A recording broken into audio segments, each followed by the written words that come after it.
한 주간의 경제, 행성 뉴스를 시작합니다.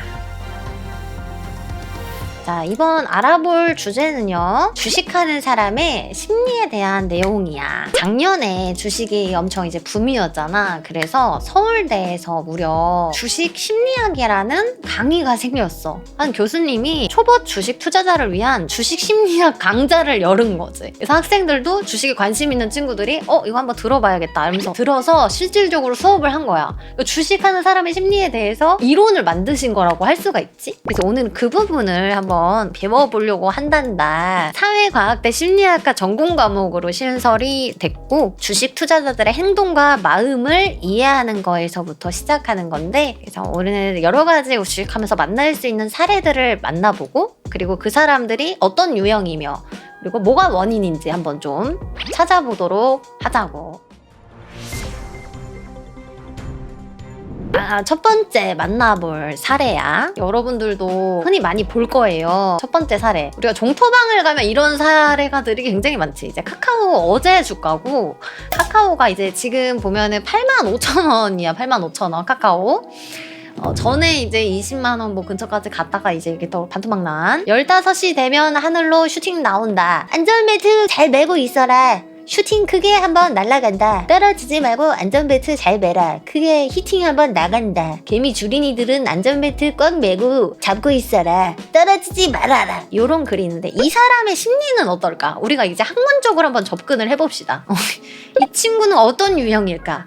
지금 카카오 거의 이제 고점에서 반토막 떨어졌고, 이제 금요일날 처음으로 이렇게 올랐던 것 같아. 2.9%. 어제 살짝 올랐는데 이 친구 지금 이제 3시 되면 슈팅이 나온다 라면서 얘기를 하고 있어. 이 친구는 어떤 유형일까? 전문적인 용어가 있는데, 이 친구는 일단은 약간 망상이 있죠. 현실도 약간 도피하고 있어. 1월에 한 20% 빠지고 고작 금요일에 3% 올랐다고 지금 되게 희망회로를 돌리고 있지. LG 에너지 솔루션 이제 금요일날 10% 떨어졌는데, 이 종토방에 가서 이런 얘기가 또 나와. 10% 떨어졌으니까 욕을 또 엄청 많이 할 거 아니야. 안티가 많으면 반등한다. 이게 주식 공식이여. 요런 글을 또 올렸는데, 이 친구의 심리 상태도 비슷하지 않니? 아까 그 친구랑 약간 비슷하지? 한 명 더 만나볼게. 익절은 언제나 옳다는 말이 진짜 개소리야. 물론 이런 분들한테 미안한 말이지만, 예를 들어 10원에 산 거 12원에 익절했는데 20원까지 올라갔다면 사실상 80% 손절한 건데, 실제로 잃은 사람이랑 크게 다를 게 없죠. 원래 있어야 할 돈이 없어진 셈이에요. 지금 소개해준 유형 이 3명이 굉장히 비슷한 유형이야. 무슨 유형일까? 이 친구는 나는 분명히 20% 익절을 했는데도 불구하고 이 주식이 20원까지 갔다 그러면 사실상 나는 손해다. 난 벌었지만 손해라고 얘기를 하는 거야. 자, 이 친구, 이 세 유형은 무슨 유형이냐면, 전문 용어로 확증 편향이라고 한단다. 확증 편향. 많은 정보들 중에서 자기의 생각과 일치하는 정보만 받아들이고, 아무리 논리적이고 객관적인 정보라도 자기 생각과 다르면 무시한다. 결국에는 줄여 말하면 답정너란 얘기예요. 답정너. 주식이 이렇게 10% 떨어져서 사람들이 욕을 오지게 많이 해. 이런 상황에서 안티가 많으면 반등이지. 듣지도 않아. 아니야, 이건 반등 신호야 라고 얘기를 하고 있어. 보고 싶은 것만 보고, 듣고 싶은 것만 듣고, 믿고 싶은 것만 믿고 싶은 심리 현상인데, 이거는 사실상 모든 사람들이 가지고 있는 기본 신념, 그리고 가설을 강화하려고 하는 자동적으로 이루어지는 무의식적인 이 심리 활동이라고 해요. 그래서 이 확증 편향을 이겨내려면 어떻게 이겨야 되냐? 바로 자신의 의견과 반대되는 입장을 한번 역지사지를 해보자. 이러면 이걸 벗어날 수 있다는 거지. 이제 주식하면서 반대쪽의 입장에서 한번 생각을 해보자는 거지. 반박시 네 말 다 맞음? 그것도 맞지. 그렇게 한번 생각을 해봐야 돼. 그래서 우리가 흔히 종토방에서 만날 수 있는 광신도들, 그리고 지수 떨어지면 하락에 베팅하는 곱버스, 곱등이들, 이런 경우들 확증 편향이라고 얘기할 수가 있지. 자, 셀리버리라는 회사인데, 이제 셀리버리라는 회사를 짧게 설명해주면, 바이오 회사고 1년 전에 무려 20만 원대에 있었던 친구인데 1년 만에 거의 한 7, 80% 가까이 하락을 한 종목이야. 네, 이 정도 하락했으면 사실 많이 주주 입장에서 힘들 수 있는데, 종토방에서 글을 보면은 뭐 요런 글이 있어. 셀리버리는 다른 바이오 회사와 달라요. 셀리버리는 이런 바이오 회사는 다를 거예요. 옥석은 가려질 거예요. 라면서 이렇게 또 글을 또 올려줬고, 다음 사례 박셀 바이오. 이것도 이제 마찬가지로 바이오인데, 박셀 준행이 성 믿어보자. 대표님 성함인가봐. 이제 박셀 바이오는 2021년을 강타했었던 무려 1년 만에 30배에 올랐던 종목이고, 1년 만에 또 이렇게 떨어졌던 주식인데, 보면은 종토방에 이런 글이 있어. 중행이 성님 믿어보자. 다시 연구실 본인 제자리로 찾아장 가신 거 보니 제대로 된 불로초를 만들고 계실 것이야. 가셔서 허준으로 빙의하셔서 지리산 들어가서 온갖 약초로 사람 대신 달달곰으로 실험하셔서 세계 최초로 물로초를 만드실 거라 보고 있어. 꿈속에서 유이태가 나와 조언도 해주실 거야. 주주들아, 우리는 이제 뭐를 해야겠니? 차분히 기다리고 주가에 연연하지 말고 한 번씩 지리산 중턱에 있는 준행이성 연구를 위하여 굿이나 천일 기도하고 마음과 몸을 깨끗이 하고 진득하니 기다리면 되겠지. 자, 시총 1경까지 가자. 카운트다운 시작했다 라고. 그 다음 신풍제약. 어떻게 보니까 이번에 바이오네. 이 종목도 한 20만원대였다가 지금 이제 2만원, 무려 거의 90% 가까이 떨어진 종목인데, 이제 종토방에 가면 또 이런 글을 만났어. 인류를 구할 유일한 희망 피라믹스.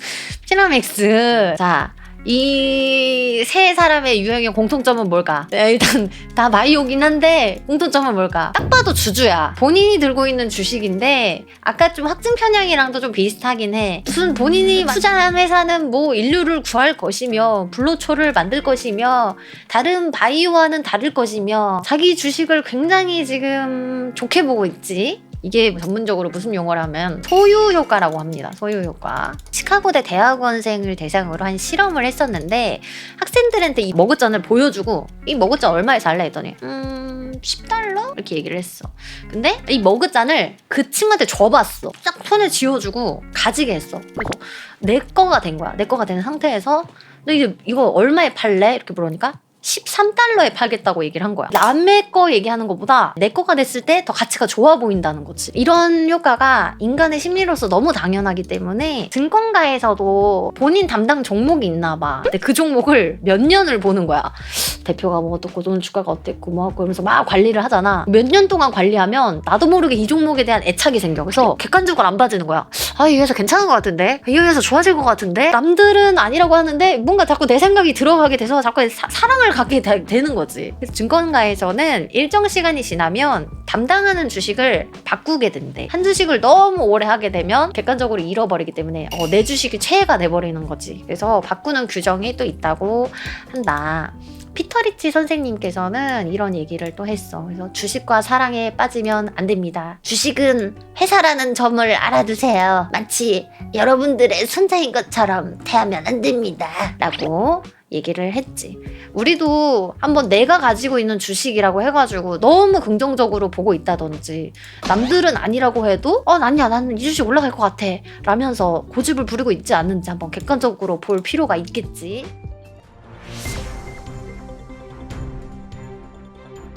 세 번째 유형인데, 이것도 우리가 흔히 많이 만나볼 수 있는 유형이야. 자, 내가 지식인에서 이런 사연을 봤어. 주식 손절가는 어떻게 정하나요? 마이너스 5%를 존버했는데요. 마이너스 45%가 됐어요. 차라리 5%에라도 손절할걸. 손절가를 정해놓으라고 하는데 이거는 어떻게 정하나요? 라는 글을 또 만났어. 이거 우리 흔히 많이 보는 사례지. 내가 손절을 못하는 이유. 팔았는데 비트코인 반등하면 그때 멘탈이 정말 부서질 것 같아. 내 인생에 벌써 마이너스 35% 하한가를 코인에서 맞다니. 그래, 마이너스 80까지 가보자. 이 두 유형이 굉장히 비슷한 유형이야. 뭐다? 지금 현재 손실이 있어. 마이너스 35%. 근데 손절을 못하겠어. 그래서 어떻게? 올라갈 때까지 버티자 라고 해서 결국 마이너스가 심해지는 요 상황인데, 요것도 이제 유형으로 따지면 어떤 유형이냐. 보통 사람들이 이익을 봤을 때 기쁨보다 손실을 봤을 때 상실감을 더 많이 느낀대. 잃었을 때 슬픔이 그거에 비보다 2~3배는 더 크다는 거야. 그래서 주식 투자에 성공하려면 수익은 길게, 손실은 짧게 하라는 유명한 명언이 있지.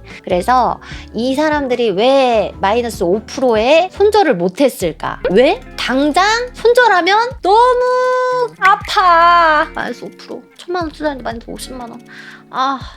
50만 원이면 치킨이 몇 마리면 일단 냅두면 어떻게든 되지 않을까? 라는 거잖아. 그러니까 이게 뭐다? 손실 회피 경향이라고 할 수 있어. 지금 당장 손절을 함으로써 일어나는 그 고통을 피하고 싶은 거야. 이 손절 타이밍을 놓쳐서 올라가면 다행인데 나중에 결국에 더 큰 손실이 나게 되면 이 손실을 확정할까봐 손절을 못해. 그래서 그냥 비자발적으로 그냥 장투를 계속 가는 거지. 그래서 이런 분들 계좌를 보면 마이너스 70%, 나중에 마이너스 80%에도 손절 안 해. 왜냐? 이게 확정이 되면 진짜 일어나는 일이니까 그럴 수가 없거든. 그래서 심리학에서 이런 성향을 손실회피 경향이라고 한다. 정말 안타깝지. 그래서 우리가 이런 경우에는 뭐다? 손절가를 잘 정해서 아니다 싶을 때 빨리 내보내는 것도 필요한 거겠지. 자, 그 다음 유형이다. 다음 유형은 실제 사례를 한번 만나보려고 그래. 이 사례는 자기 자신을 지나치게 과대평가하면서 이루어진 일인데 초심자의 행운이라고 하잖아. 그냥 아무것도 모르는 상태에서 들어갔는데 수익이 났어. 뭐야, 나 재능 있는 걸지도? 나 제2의 워렌 버핏일지도? 이러면서 자신 있게 들어가게 되는 실제 한 사례가 있는데 어떤 내가 아는 분이야. 이제 주식에서 한지 한 달 정도 됐을 때 진짜 아무 생각 없이 들어간 주식에서 무려 단기간에 이틀 동안 50%의 수익을 내. 이때 이분의 심리 상황으로는 내가 봤을 때는 과잉 확신 편향이라는 게 있었어. 이분은 처음에 주식을 입문하고 나는 재능이 있다. 한국판 워렌 버핏이다. 난 주식으로 무조건 큰 돈을 벌 것이다. 라면서 이 50% 먹은 기점을 이래로 갑자기 시드를 늘리면서 신규 상장이라면 닥치고 들어가다가 내가 알기로는 한 1년 정도 만에 한 마이너스 50%를 찍은 걸로 알고 있어요. 이런 유형이 나는 뛰어난 투자자이고 나는 내 감이 맞고 내 능력은 뛰어나고 내가 선택한 회사는 반드시 오를 것이라고 확신을 하기 때문에 한 종목에 몰빵도 하고 미수도 쓰고 단타도 하고 이러는 건데 이런 경우가 이제 과잉 확신 편향이라고 한다. 이런 경우에는 해결 방법이 뭘까? 스스로를 객관적으로 봐야겠지. 개뽀록이 터진 거다라는 걸 인정하고 항상 좀 겸손하게 해야 되겠지.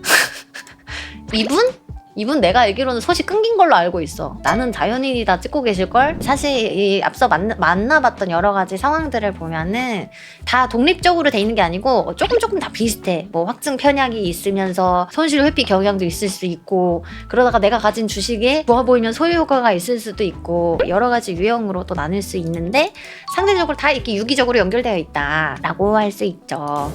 이런 심리에 대해서 과학적으로 이론적으로 다뤄보면서 공부를 하는 학문이 지금 뭐 작년에 처음으로 시도가 되었다. 이렇게 해서 주식 심리학 오늘 여러 가지 유형을 만나봤는데 내 유형은 과연 어떤 유형이고 내 문제점은 어떤 문제점이지 이런 거를 단점을 보완해서 결론은 뭐다? 주식에서 수익을 내자. 모두 돈 많이 벌기를 바래. 짝짝짝. 주식 심리학 코너였습니다.